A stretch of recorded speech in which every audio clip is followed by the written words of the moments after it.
वादे और दावे किए। सरकार के ये कहना था कि अब उत्तर प्रदेश की आशा वर्कर्स को किसी भी समस्या का सामना नहीं करना पड़ेगा, और ये बात सिर्फ आशा वर्कर्स के लिए नहीं बल्कि उत्तर प्रदेश में जितने भी संविदा और आउटसोर्सिंग के कर्मचारी थे उन सभी के लिए कहा गया। और अप्रैल का इंतजार करते रहे सभी कर्मचारी शिक्षक की अब अप्रैल में कुछ न कुछ खास उनके लिए किया जाएगा। लेकिन जैसे जैसे ये माह बीतता जा रहा है वैसे वैसे आशाएं भी टूटती हुई चली जा रही है, क्योंकि जहां ये उम्मीदें थी कि सरकार इस नए सत्र में कुछ न कुछ खास करेगी, इस बजट सत्र के दौरान कुछ न कुछ खास होगा, लेकिन आपने देखा बजट सत्र हुआ, विधानसभा में जब सत्र चला तो तमाम बार इन संविदा आउटसोर्सिंग कर्मचारियों की आवाज को उठाया गया, लेकिन फिर भी सरकार ने कोई कदम नहीं उठाया। अगर हम इस वक्त पर बात करें आशा वर्कर्स की, तो उनकी स्थिति इतनी ज्यादा दयनीय है कि उनका जीवन यापन करना भी मुश्किल हो रहा है। मानदेय के नाम पर उन्हें समझिए कुछ नहीं मिल रहा है, स्कीम वर्कर्स वो है, लेकिन फिर भी सरकार अभी तक उनके लिए कुछ नहीं सोच पा रही है। तमाम स्थितियां खराब हो चुकी हैं, कई बार इनके द्वारा प्रदर्शन किया गया,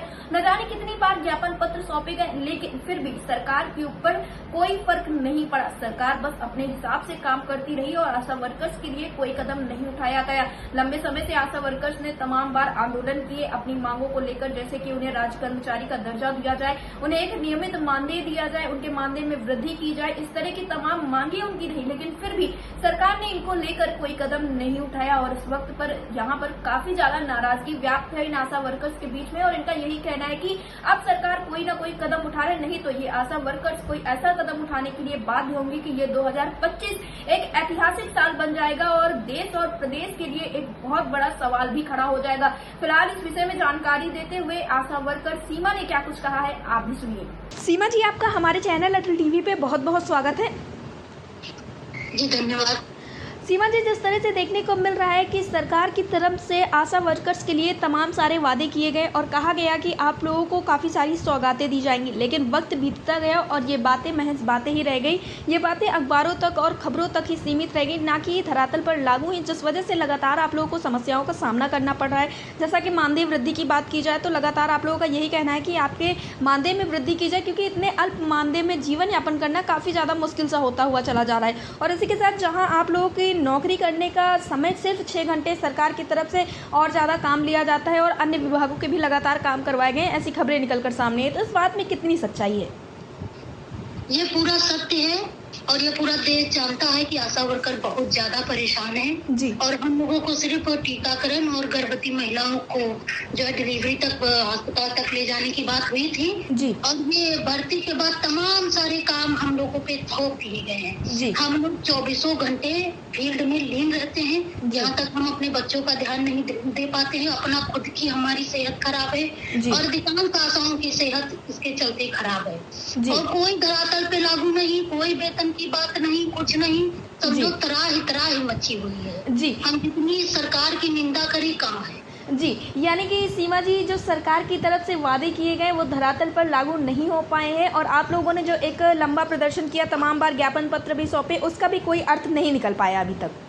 कुछ नहीं, धरातल पर बिल्कुल शून्य है, बिल्कुल जीरो के बराबर है। दूर दूर तक कहीं आस भी नहीं है कि कोई दूर दूर तक हम लोगों को आस हो।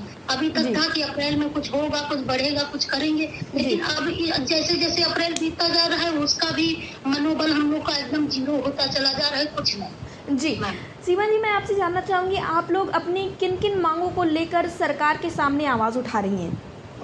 देखिए, हम इस भारत देश में रहते हैं जो पूरी तरीके से आजाद है जी। और तभी भी हमें लगता है कि हमें इन्होंने गुलाम बना के रखा हुआ है जी। तो हमारी मांगे जैसे नॉर्मल है, हमें राज्य कर्मचारी का दर्जा भी और 18,000 से नीचे क्या ही होगा वेतन, क्या ही करेंगे, मतलब गुलामी का ही हो गया ना उससे नीचे।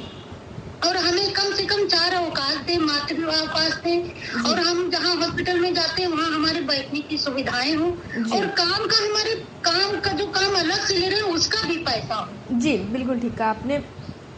इस बीच में कुछ खबरें सीमा जी ऐसी भी निकलकर सामने आई थी, जैसे सरकार के द्वारा आप लोग को स्मार्टफोन दिया गया था और उसके रिचार्ज को लेके तमाम बार बातें कही गई हैं, क्योंकि आप लोगों का यही कहना है कि मानदेय अल्प है और वैसे में इस तरह का फ़ोन आप लोगों को मिला जिसमें लगातार समस्याएं आई देखने को मिली कुछ महीनों बाद ही, उसके बाद रिचार्ज का पैसा भी आप लोगों को नहीं दिया गया। मैम देखिए, पहली तो बात, हम लोग का कोई मानदेय है ये नहीं ना। जी। कोई मानदेय नहीं। जो वैक्सीनेशन ये लोग करवाते हैं, हर महीने जो लिस्ट बनवाते हैं, मीटिंग करवाते हैं समुदाय में, उसका ही पैसा देते हैं। अगर हम लोग सर्वे ना करें, महीने में मीटिंग ना करें, वैक्सीनेशन ना करें, तो हम लोग का पैसा कट जाए। पहली बात ये स्पष्ट कर लीजिए कि हम लोग का मानदेय है ये नहीं। जी। सिर्फ काम का पैसा। दूसरा है स्मार्टफोन देके ये बंधक बना लिए हैं, क्योंकि उसमें जो है स्मार्ट तरीके से फोन पे ही काम करने रहेगा। रोज आपको ऑनलाइन काम भेजना है, फोटो खींच के भेजना है, आप कहाँ पे हैं वो भेजना है। और जहाँ तक रही इसकी जो है रिचार्ज की, तो रिचार्ज इसमें हमें जो सिम मिला है उसमें हम फोन कर सकते हैं, फोन उधर से आ नहीं सकता। और डाटा भी इतना मिलता है कि बस आधा अधूरा ही काम हो पाता है, उसमें पूरा काम भी नहीं हो पाता। हम लोग हर महीने जो हम लोग का रिचार्ज है 319 का, 322 का, वो हम लोग हर महीने करवाते हैं। हम तो करवाते हैं रिचार्ज। जी सीमा जी, तो आगे के लिए आप लोगों ने क्या कुछ सोच के रखा है? किस तरह से आप लोग इन समस्याओं से निजात पाएंगी? देखिए, हम तो यही कह रहे हैं कि हाँ, हम लोगों की तरफ से कुछ ऐसा बड़ा काम ना हो कि 2025 में इतिहास बन जाए महिला को लेके, खास करके पूरे देश में संदेश चला जाए कि भारत में, इंडिया में, जहाँ पे हमारे मोदी जी, योगी जी नारी सम्मान को लेके कर रहे हैं, हम लोग ऐसा कोई कदम ना उठा लें अपने ऊपर कि ये पूरा जो है 2025 का एक इतिहास बन जाए। तो ये हमारा सरकार से एक विनम्र निवेदन है कि हम लोगों को इतना बेबस न करे कि हम लोग अपने आप को एकदम आत्मघात पहुंचा लें, कहीं जाके पेट्रोल से जल जाएं, या कुछ ऐसा कर लें कि पूरे एक नारी सम्मान पे, इनके सरकार पे कलंक हो जाए कि नारियां इस तरीके से परेशान हैं। जी सीमा जी, अटल टीवी से जुड़ने के लिए बहुत बहुत धन्यवाद। धन्यवाद मैम।